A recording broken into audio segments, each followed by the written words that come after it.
मार्गशीर्ष महीने की अमावस्या 20 नवंबर 2025 को है। आप सभी जानते हैं कि अमावस्या सर्वश्रेष्ठ रूप में है, क्योंकि इस दिन बहुत सारे दुर्लभ संयोग बन रहे हैं। आप कुछ नहीं कर सकते, कुछ बड़ा नहीं कर सकते हैं, तो गुरु ग्रह की मजबूती के लिए, सौभाग्य के लिए अगहन का गुरुवार बहुत श्रेष्ठ माना जाता है। हर एक कार्य की सिद्धि के लिए अगर आप जिंदगी से हार चुके हैं, दुखी हैं, पितृ दोष लगा हुआ है, पितृ स्वप्न में दिखाई देते हैं, पितृ अधोगति में, अगर आप कोई कार्य बड़े स्तर पर नहीं कर पा रहे हैं, तो बहुत ही साधारण तरीके से इन उपायों को आप कर लें। कैसे करना है सब कुछ ध्यान से सुने और वीडियो के अंत तक बने रहें। ये दिन बहुत बड़ा और विशेष तौर पर बहुत महत्वपूर्ण है। जैसा कि आप सभी को पता है, हम रोज देवी देवताओं की पूजा आराधना तो करते ही हैं, लेकिन पितरों की पूजन के लिए एक अमावस्या का ही दिन है। उदयकालीन अर्थात सूर्यमुख को देखते हुए सुबह के समय पूर्ण अमावस्या है। ये करीब 12:30 बजे तक हमें पूर्ण रूप से प्राप्त हो रही है, तो ये पूरे दिन ही अमावस्या व्याप्त मानी जाएगी। चने का उपाय किस तरीके से करेंगे, तुलसी का उपाय किस तरीके से करेंगे,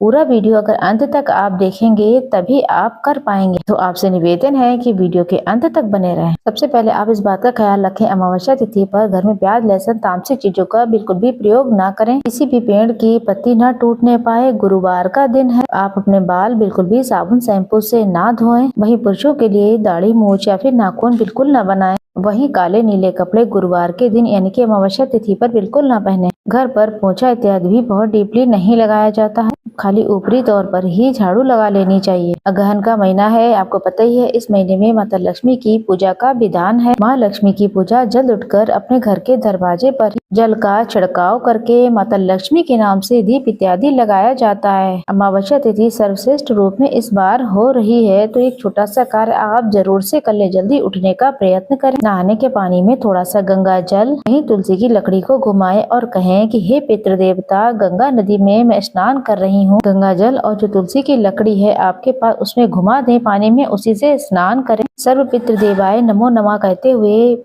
स्नान करें और पीले वस्त्रों का ही चयन करें। ऐसे में आप सभी को सूर्य भगवान को जल चढ़ाना है। उसके बाद करनी है तुलसी पूजा। तुलसी पूजा और माता लक्ष्मी की पूजा समान है। इन्हीं पितरों को भी तुलसी बहुत प्रिय है। तुलसी में भी कच्चा दूध और हल्दी मिश्रित जल अर्पित करें। दीप दान आपको करना चाहिए। तुलसी की 5-7 परिक्रमा जितनी आप कर सकते हैं उतने करने का प्रयत्न करें। दीप दान करके भोग प्रसाद इत्यादि समर्पित करें। ये सब करते हुए ओम नमो भगवते वासुदेवाय मंत्रों का जाप करते रहें। साथ ही आप अपने घर के शिवलिंग पर गंगा जल और काला तिल जरूर समर्पित करें। अमावस्या तिथि पर शिवलिंग पर जौ, काला तिल और सफेद फूल गंगा जल चढ़ाया जाए तो इसका बहुत ही सुंदर और श्रेष्ठ परिणाम मिलता है। ये सरल सरल से कार्य आप कर भी सकते हैं और पितृदोष है वो भी समाप्त हो जाएगा। साथ के साथ एक जल का लोटा लें, उसमें काला तिल, कुशा घास, जौ, सफेद फूल, गंगा जल, ये 4-5 चीजें, कोई 1-2-4 चीजें भी मिल जाएं तो आप डाल लें तो वह भी पर्याप्त होता है। अपना मुख दक्षिण दिशा की तरफ करते हुए और घर के सभी सदस्य जो हैं पितरों के नाम से जलदान जरूर करें। महालक्ष्मी के नाम से घर के दरवाजे पर दीप दान करें। इस दिन अगर पीपल पूजा की जाए तो घर में लक्ष्मी के आगमन की राह खुलती है, क्योंकि लक्ष्मी माता, श्री नारायण और सभी देवी देवता जो हैं पीपल में निवास करते हैं। साथ के साथ आपको पता ही है पितृ देवता का भी वहाँ पर वास होता है। पीपल वृक्ष में भी आपको कच्चा दूध और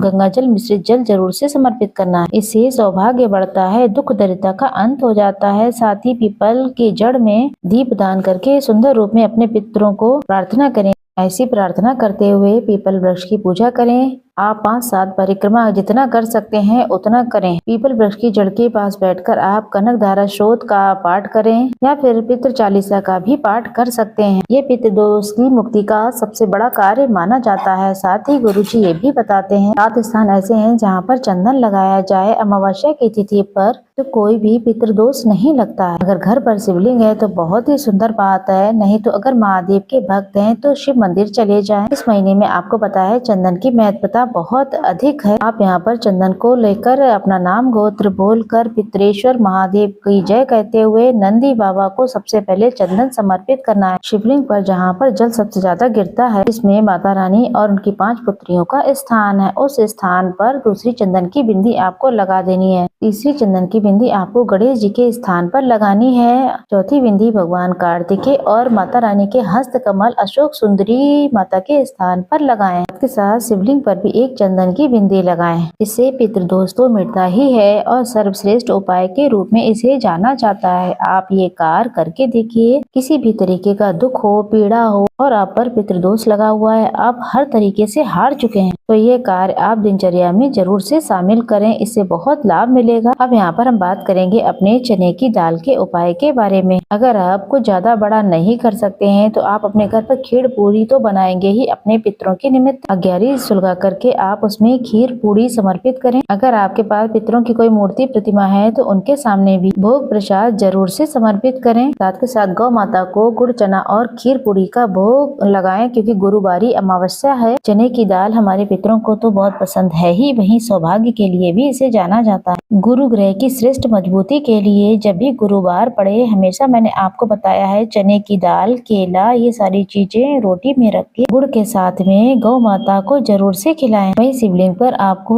एक लोटा लेकर जाना है, इसमें जल में थोड़ा सा चंदन डाल लें, साथ के साथ एक छोटा गुड़ का टुकड़ा डाल दें और पीले फूल डाल लें। जाकर के शिव मंदिर में पूर्व या फिर उत्तर दिशा की तरफ बैठना है, या फिर आप अपने घर के मंदिर में भी आप कर सकते हैं। चने की दाल एक कटोरी में लेकर अपनी मनोकामना बोलकर, अपना नाम गोत्र बोलकर, आज की तिथि का स्मरण करते हुए शिवलिंग पर इन चीजों को समर्पित करते हैं। चंदन से तृप्त होते हैं हमारे पितृ और महादेव को भी सुख मिलता है। चंदन हर स्वरूप में श्रेष्ठता देता है। शिवलिंग पर चने की दाल, चंदन, गुड़, फूल, ये सारी चीजें डालकर जल जरूर से समर्पित करें। चने की दाल के आप चाहे 11, 21, 51, 108 जितने भी आपको दाने मिलते हैं, आप अपने दाहिने हाथ में रखें और कहें कि हे महादेव, स्वर्ण के समान इस चने की दाल मैं आपको समर्पित कर रही हूँ, इसे स्वीकार करें और दुख दरिद्रता का अंत करें। ऐसी प्रार्थना करते हुए आप शिवलिंग पर उसे चढ़ा दीजिएगा। ऐसा करेंगे तो और अच्छा लाभ मिलेगा आपको। अगर आप अपने पितरों के नाम से दाल, चावल, काला तिल, आंवला, ये सब चीजें अगर दान करते हैं सीधे के रूप में, जो भी आप निकालें, तो उसमें चने की दाल जरूर से सम्मिलित करें। कहा जाता है चने की दाल जो भी गुरुवार की अमावस्या पर दान करता है, अपनी इच्छा सामर्थ्य के अनुसार गुड़ का दान करता है, पीली वस्तु का दान करता है, तो अपने जीवन में सुख सौभाग्य तो लाता ही, साथ ही परिवार में सारे